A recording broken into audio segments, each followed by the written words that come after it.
안녕하세요. 섬유근육통 체질을 바꿔야 낫는다 저자인 마을 한의원 조용건 원장입니다. 모든 오디오에는 볼륨 조절 장치가 있죠. 그래서 볼륨을 높여서 소리를 올리기도 하고요. 반대로 소리를 낮추기도 합니다. 마찬가지로 우리 몸의 신경계에는 통증을 조절하는 장치가 있습니다.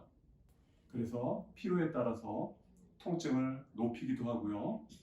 통증을 아예 없앨 수도 있습니다. 지난 동영상에서 우리는 인체가 통증 볼륨을 높여서 극심한 통증을 일으키는 그 첫 번째 이유는 상처받은 근육 조직이 회복되지 못하고 계속해서 손상받기 때문이라는 점에 대해서 배웠습니다. 오늘 그 두 번째 시간으로 우리가 섬유근육통 치료를 위해서 복용하는 진통제가 극심한 통증을 일으키는 원인이 될 수 있다는 점에 대해서 살펴보기로 하겠습니다. 여러분은 섬유근육통 치료를 위해서 주로 어떤 약을 복용하시나요? 많은 분들이 통증을 줄이기 위해서 소염 진통제를 복용하시는데요. 소염 진통제는 그 작용 기전에 따라 여러 가지로 분류할 수 있지만 대부분의 소염 진통제는 프로스타글란딘이라는 물질이 만들어지는 것을 억제함으로써 진통과 소염 효과를 나타내게 됩니다. 그런데 흥미로운 점은 이 프로스타글란딘이라는 물질이 한편으로는 통증과 염증을 억제해주지만 다른 한편으로는 인체의 자연치유 능력을 이끄는 중요한 물질 가운데 한 가지라는 점입니다. 이 점이 뭔가요? 우리가 소염 진통제를 복용해서 프로스타글란딘이 만들어지는 것을 억제하게 되면 일시적으로는 통증과 염증이 줄어들 수는 있지만 장기적으로 볼 때는 상처가 회복되는 것을 방해한다는 얘기입니다. 결국 이렇게 소염 진통제로 인해서 장기간 낫지 않게 된 상처는 우리 몸의 통증 신호를 높이게 되고요. 결국 더 큰 통증을 불러오게 됩니다. 여러분 가운데 마약성 진통제를 복용하고 계신 분이 있으신가요?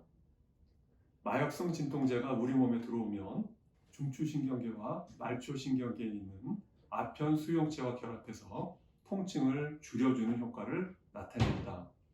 그런데 많은 과학자들은 이 마약성 진통제가 한편으로는 통증을 줄여주는 작용을 갖고 있지만 다른 한편으로는 더 큰 통증을 일으키는 효과를 동시에 나타낼 수 있다고 경고합니다.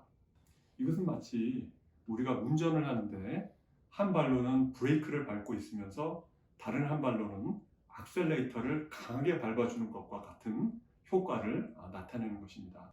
그래서 우리 뇌는 마약성 진통제가 더 많이 들어오면 들어올수록 그에 상응해서 통증을 일으키는 물질을 더 많이 분비하게 됩니다.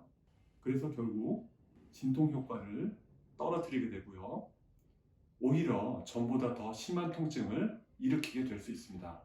되로 줄여다 말로 받게 되는 나쁜 결과를 초래할 수 있는 거죠.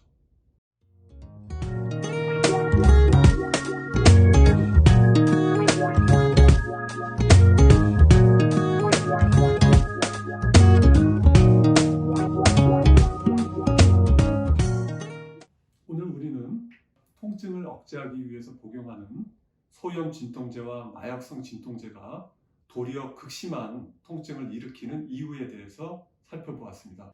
그럼 이런 문제들에 대한 해결책은 무엇일까요? 그 답은 간단합니다. 진통제 복용을 중단하셔야 합니다. 물론 단약 초창기에는 더 심한 통증을 경험할 수도 있고요. 또 마약을 중단하면서 느껴지는 금단 증상도 경험하실 수 있습니다. 그렇지만 그 시기를 지난 이후엔 통증이 전보다 더 줄어드는 신기한 경험을 하실 수 있으실 겁니다. 오늘은 섬유근육통 환자들에게 견디기 힘든 극심한 통증을 일으키는 그 두 번째 이유, 약물 부작용에 대해서 살펴보았습니다. 다음 비디오에서는 극심한 통증을 일으키는 그 세 번째 이유, 정신적 스트레스와 부정적 감정에 대해서 살펴보기로 하시겠습니다. 시청해 주셔서 감사합니다.